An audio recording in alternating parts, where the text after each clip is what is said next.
Oke, sebelum mulai, bismillahirrahmanirrahim. Assalamualaikum warahmatullahi wabarakatuh. Terima kasih teman-teman sudah hadir. Sekarang kita lanjutkan diskusi kita kemarin. Nah, dari soal studi kasus yang kemarin, yang perlu diperhatikan begini. Jadi kalau kita ketemu transaksi, lakukan dulu analisisnya. Apa aja akun-akunnya yang terkait. Yang kedua, penerapan double entry system. Itu yang perlu dicek juga adalah saldo dari setiap akun-akun yang terkait dengan transaksi yang kita analisa.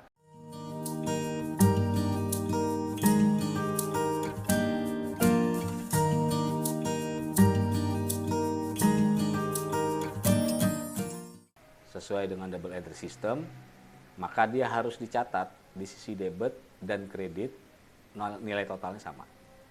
Akunnya bisa lebih dari 2 gitu ya. Tapi posisi kanan dan kiri kalau jumlah total sama. Itu prinsip dasar dulu. Gitu. Karena kalau udah menjurnal kanan kirinya nggak sama, ya udah pasti salah. Tapi kalau debit kreditnya jumlah total saldonya sama, belum tentu betul. Karena bisa jadi angkanya salah. Makanya yang berikut itu yang perlu dicek juga adalah saldo dari setiap akun-akun yang terkait dengan transaksi yang kita analisa. Baru kemudian nanti kita akan tuangkan itu dalam bentuk jurnal. Mungkin udah sering menjurnal, tetapi seringkali langkahnya itu yang nggak dilakukan. Dan kadang-kadang itu yang kemudian nanti ya jadi nggak make sense. Itu dari sisi analisanya. Nah, double entry systemnya ini sekedar mengingatkan ulang. Double entry system yang tadi sempat udah gue infoin ya, aset. Kalau dia bertambah debit. Nah, angka bertambah, agak plus itu, itulah saldo normalnya nandainnya. Jadi kalau nanti kita akan melihat satu saldo, misalnya di buku besar, ending balance-nya berapa nih gitu. Kalau ternyata dia aset sisinya kredit, ini ada yang salah. Kontra asetnya juga sama. Oke ya, ini patokan yang bolehlah diingat. Oke, let's go. Kita sekarang masuk ke studi kasus. Mudah-mudahan pada pegang soal ya. Soal gue cetak sih, jadi gue membaca. Gue udah coba siapin jawabannya. Bagaimana menjawab soal-soal ini, tapi memang belum gue tuntasin. Supaya mungkin nanti prosesnya bisa sama-sama disimak. Selama proses penjelasan untuk studi kasus, boleh bertanya, ya. Jadi nggak harus nunggu sampai waktu bertanya. Jadi kita masuk pelan-pelan. Oke, pertama transaksi tanggal 2 Agustus, ya. Ada kata-kata Idea Consulting menerima PO dari beberapa klien, bla bla bla informasinya ya. Jadi CV Ajib yang non PKP mengorder project virtual employees gathering tanggal 7. Acaranya, eventnya tanggal 7 Agustus 2021. Senilai 300 juta.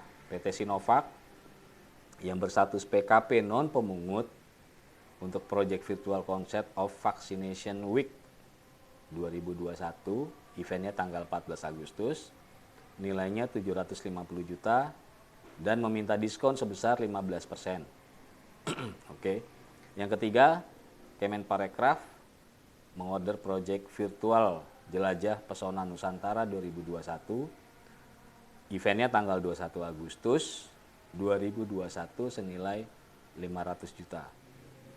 Nah, untuk transaksi tanggal 2 Agustus, jadi ini gue ada sheet yang gue mau bilang ini sheet untuk menganalisa transaksinya.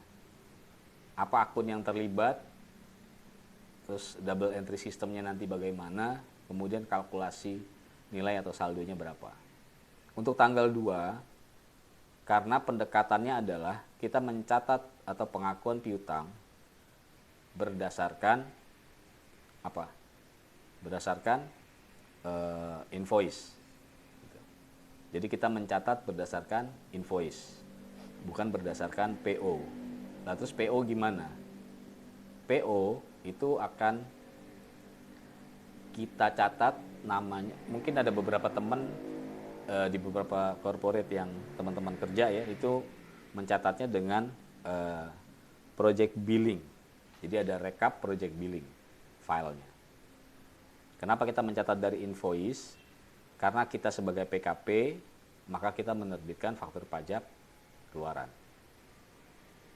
Kalau kita mencatat pendapatannya berdasarkan PO yang nilainya mungkin lebih besar daripada invoice. Nah, dalam case kita apalagi clear bahwa nanti tanggal 3 kita hanya menagih sebagian dulu, kecuali yang konteksnya CV Ajib gitu ya. Jadi itu nggak catat. Itu dicatatnya kalau dulu namanya buku penjualan kalau kita istilahnya zaman dulu ya. Tapi beberapa teman-teman di IO tuh sekarang mencatatkan project billing. Ya dicatat dulu, itu harus dicatat. PO-nya nomor berapa, berapa ininya, eventnya kapan dan segala macam. Yang udah deal ya. Kan kadang-kadang juga project billing ada juga yang pitching. Gitu. Nah kalau udah dapat approve quotation atau bahkan mungkin udah diterbitkan purchase order, kan nilainya nilai keseluruhan. Sementara nanti kita mungkin penagihannya akan bertahap. Nah kalau bertahap menurut gua lebih pas kita menggunakan revenue recognition-nya, point of sales-nya, titik penjualannya kapan kita mengakui sebagai pendapatan, yaitu pada saat kita menerbitkan invoice dan faktur pajak keluaran. Nah itu ada di tanggal 38. Nah tanggal 38 ini Idea Consulting mengirimkan invoice dan faktur pajak keluaran yang berjatuh tempo 2 hari sebelum event dilakukan. Ya, jadi tolong teliti membaca setiap informasi. Kapan eventnya? Untuk CV Ajib, eventnya tanggal 7 Agustus. Untuk PT Sinovac, tanggalnya 14 Agustus. Untuk Kemenparekraf itu tanggal 21 Agustus. Transaksi tanggal 2 Agustus, kita asumsinya adalah usulan Sinovac minta diskon 15% itu diakuin. Sehingga PO-nya itu sudah sesuai dengan diskon 15%. Nangkap ya? Tapi kita nggak melakukan apa-apa itu. Oke, nyatat aja, oke ini minta diskon dan kita berasumsi kan di approve aja sama Idea Consulting-nya. Oke. Untuk tanggal 3-nya gimana? Tanggal 3 cek dulu akun-akunnya apa yang terlibat.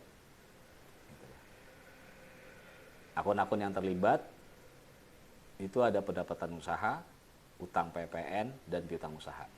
Oke ya, jadi sebelah kanan kita menghitung dulu tuh. CV Ajib 300 juta, nilai project brutonya, dia nggak minta diskon, sehingga dia punya nilai project bersih 300 juta. Maka pengakuannya, nah untuk CV Ajib, karena dia dibuatkan invoice dan faktur pajak keluaran sebesar 100%, maka diakui semua 300 juta. PPN-nya 10%, 30 juta, dan kemudian piutang usahanya. Nah ini analisa akun dan double entry sistemnya. Siapa yang debit kredit? Pasti udah pada hafal. Nah tapi di sini boleh dicek Sinovac, karena dia udah minta diskon, kita berasumsi disetujui lah. Kalau nggak disetujui kan ada asumsi bahwa kemudian itu ditolak usulan diskonnya. Karena disetujui, maka nilai proyek bersihnya 637 juta. Berapa kemudian yang dibuat invoice dan faktur pajak? 30%. Oke. Kita kali 30% dapat angkanya. Kemenparekraf juga sama. Untuk proyek Kemenparekraf sama. Sehingga ini angka sama.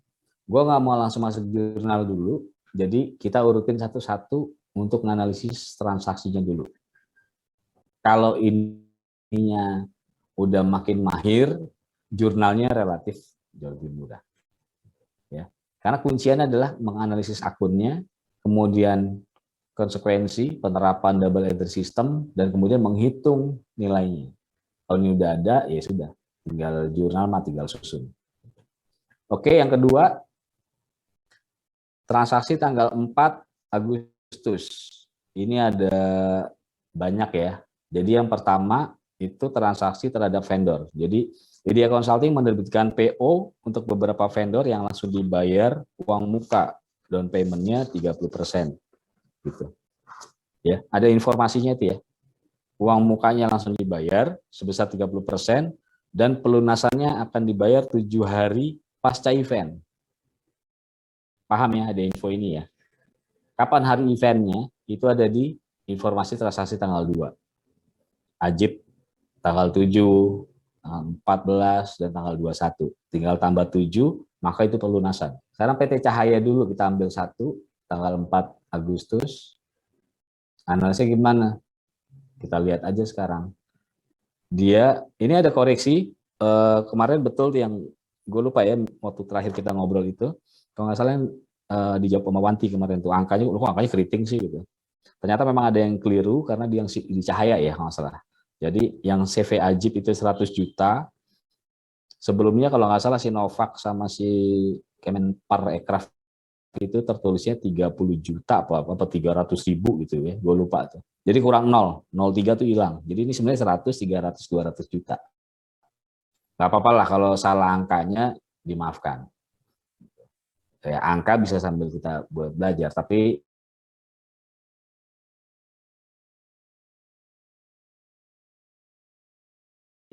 logika, konsepsi itu yang penting. Ini konteksnya ada technical, gitu ya, beban technical untuk audio, video, lighting, live streaming, dan segala macam.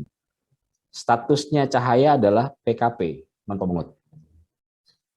Kita berhadapan dengan vendor. Kalau vendornya PKP non-pemungut, asumsinya maka dia akan menagih PPN ke kita, yang nanti akan kita perlakukan sebagai PPN masukan. Satu. Dan kemudian di informasi di nomor 1, transaksi tanggal 4 Agustus, atas order di atas, Idea Consulting meminta diskon sebesar 10%. Dari mana? Yang mana akan dikenakan? Berarti semua kena nih. Sama dengan transaksi nomor 2 tadi, 2 Agustus.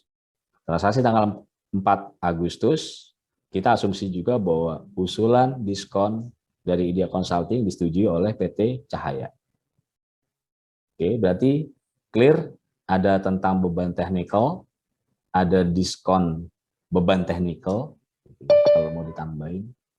Terus kemudian ada piutang PPN, ada utang usaha, terus kemudian nanti juga ada transaksi di bawahnya. Bukan di bawahnya, nanti kata di atas, langsung dibayar uang muka, 30%. Berarti nanti juga ada transaksi pembayaran. Nah, kita coba hitung urut-urutannya. Beban technical ya, CV Ajib dulu misalnya. Ini semuanya vendor PT Cahaya, technical ya, technical expenses. Untuk project CV Ajib, dia 100 juta, Sinovac 300 juta, Kemenparekraf 200 juta. Oke. Terus kemudian diskonnya berapa? 10% semua kena. 10 juta, 30 juta, 10% kena diskon, maka kita akan dapat nilai beban teknikal bersih 90%-nya.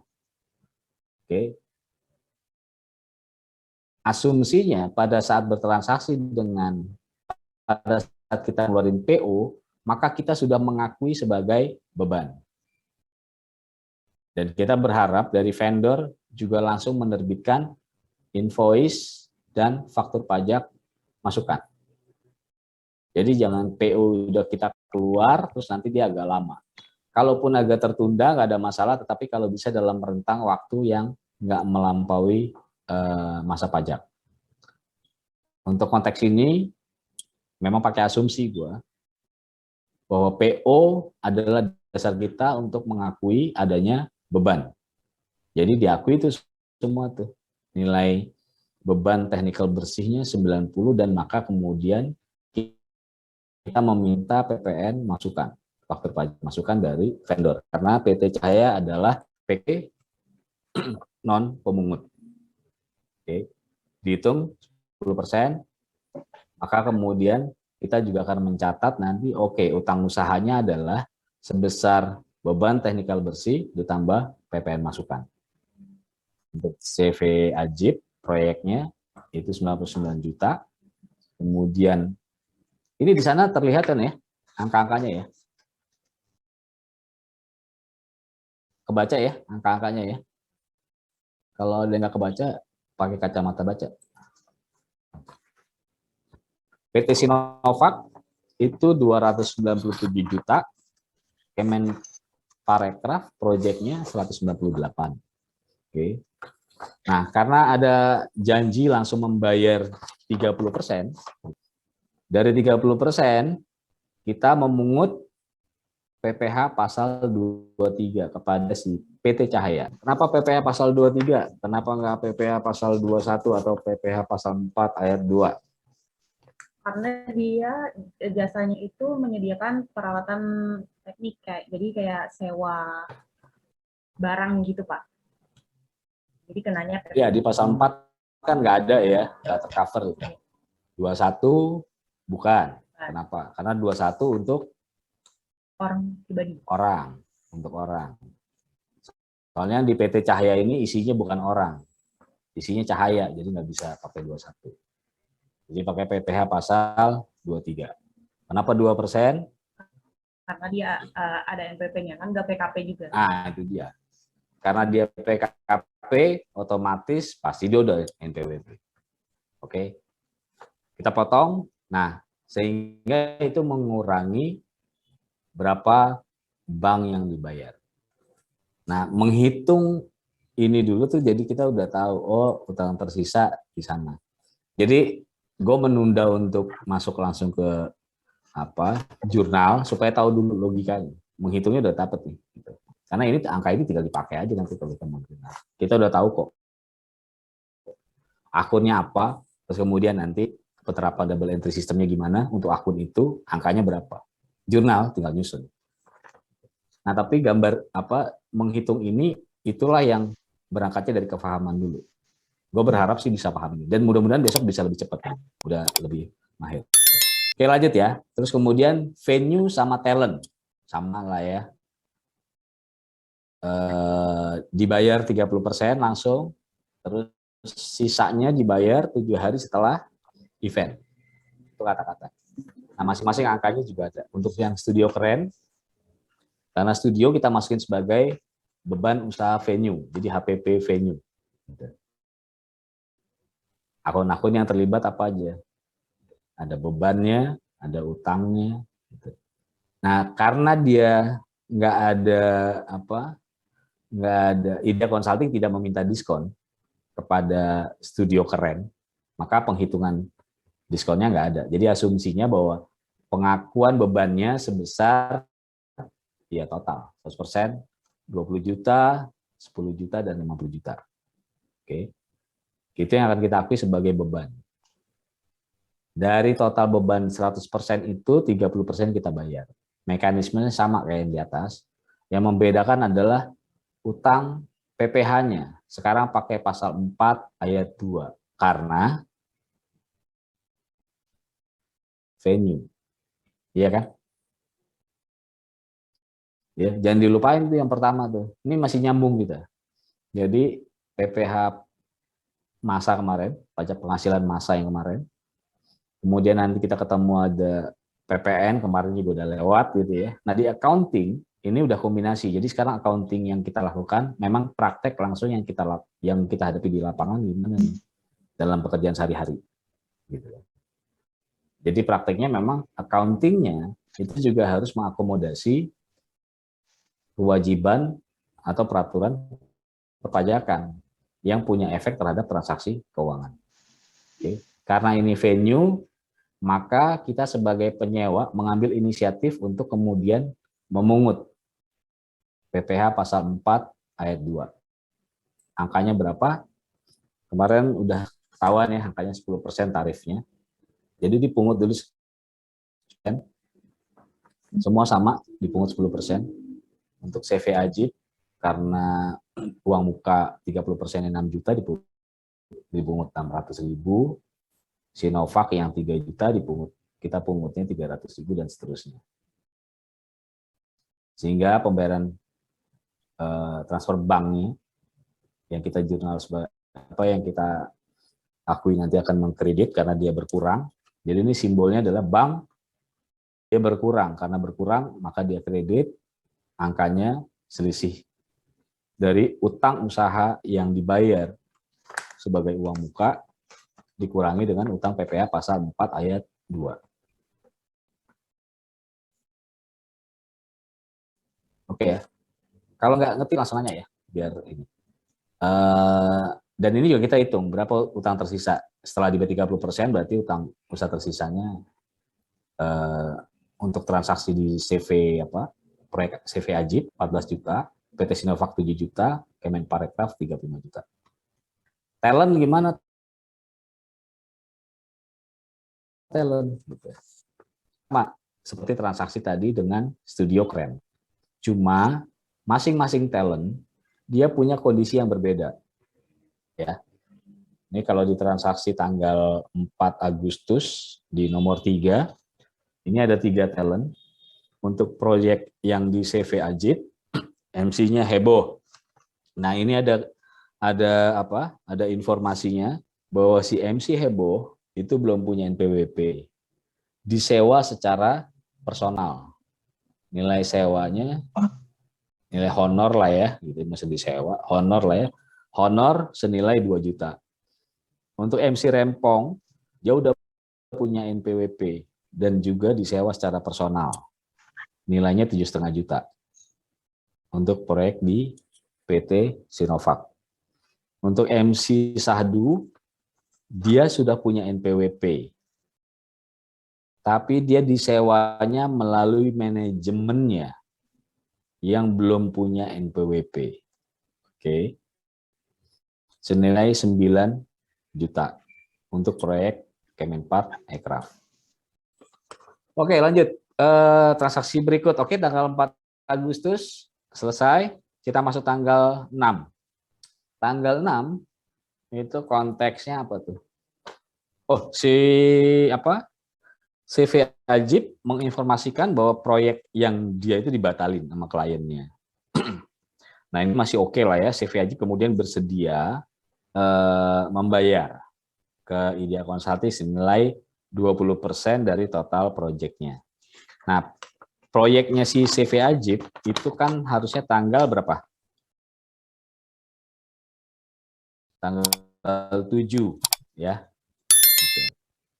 Nah, invoice kita tanggal 3 Agustus itu yang dikirim, itu jatuh temponya 2 hari sebelum event dilakukan.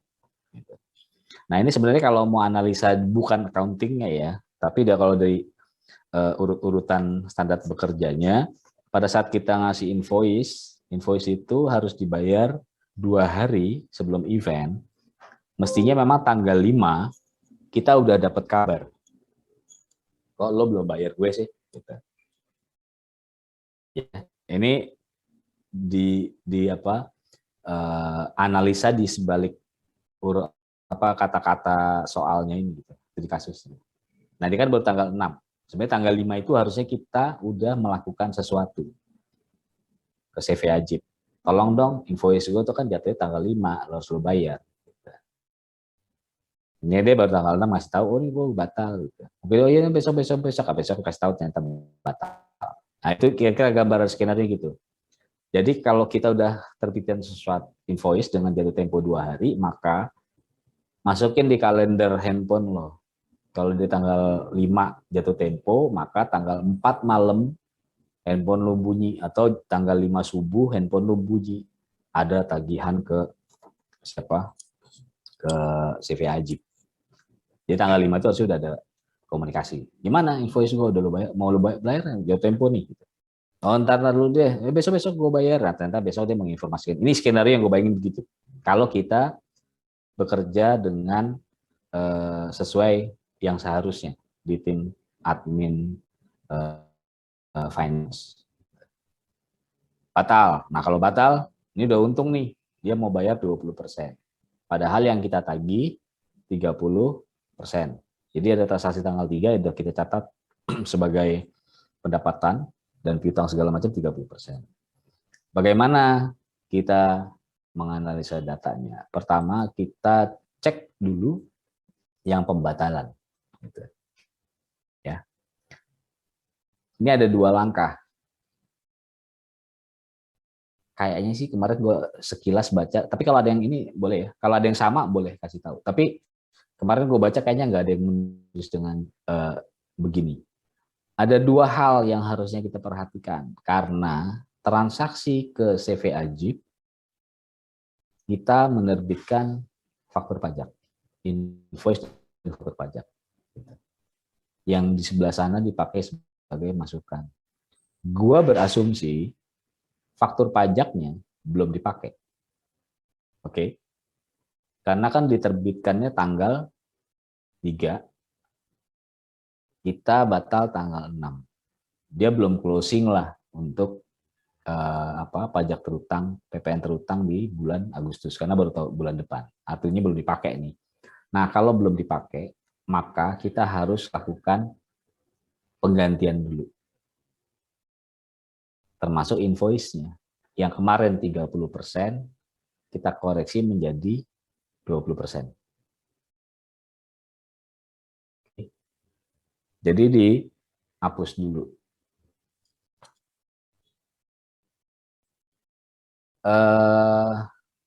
Gue malah salah nih. Jadi yang di gini.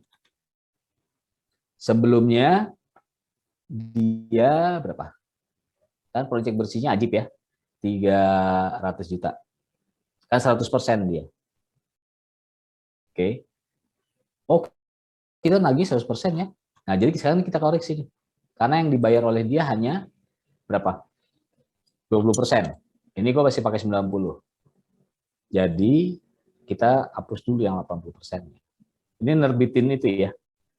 Nerbitin invoice dan faktur pajak keluaran pengganti. Nah, nanti cara ganti faktur pajak kayaknya nanti rata-rata udah tahu.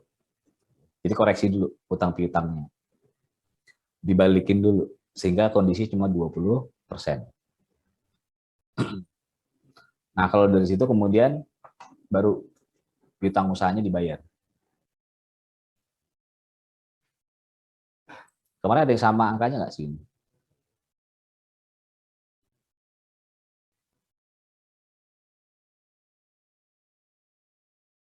Nggak ada ya? Kalau nggak ada ya sudah. Boleh direkam dulu. Oke. Apa konsekuensi dari tanggal 6?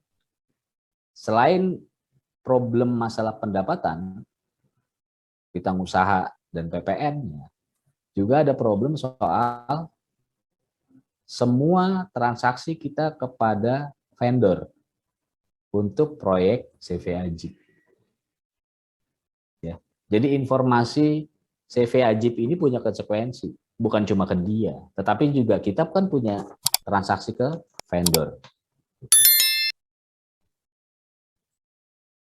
Siapa aja dari dari 3 vendor kita, mulai PT Cahaya, apalagi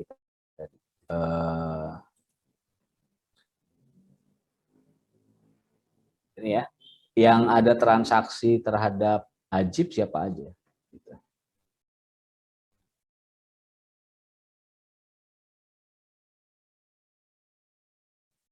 PT Cahaya 1, ya kan? Studio Keren juga ada kan? MC Heboh juga dia proyeknya mereka situ. Sama. Nah, hitungan 1. Di PT Cahaya gimana? PT Cahaya itu kan transaksinya berapa? 100 juta ya. 100 juta terus dibayar 30%.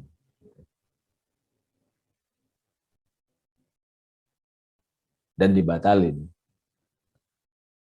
Kalau asumsi awalnya kan kalau orang udah bayar DP jarang lah dikembaliin kan ya gitu. Jadi kita punya kewajiban untuk mengenolkan pengakuan beban yang sebelumnya.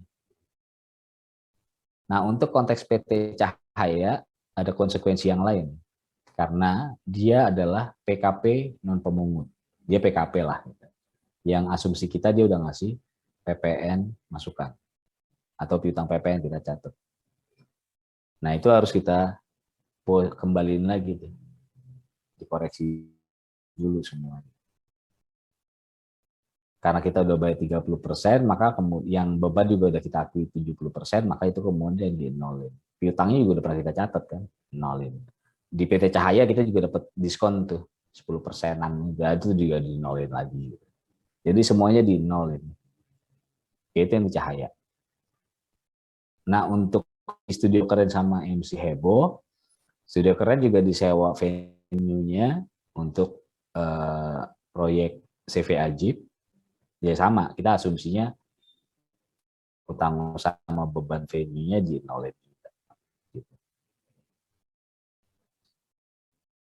Kayaknya kemarin nggak ada yang transaksi ini jurnal ini. Ada nggak yang mencatat itu? Kemarin scanning semua file yang dikirim, gue lihat, oh nggak ada nih pada. Nah, kayak jadi transaksinya memang yang informasinya kan yang membatalkan CV Ajib gitu. Tapi gara-gara CV Ajib batalin proyek, vendor kita punya efek kan, ini satu paket. Karena ada proyek masuk, maka kemudian kita cari vendor kan gitu. Oke ya. Paham? Ya. Paham ya?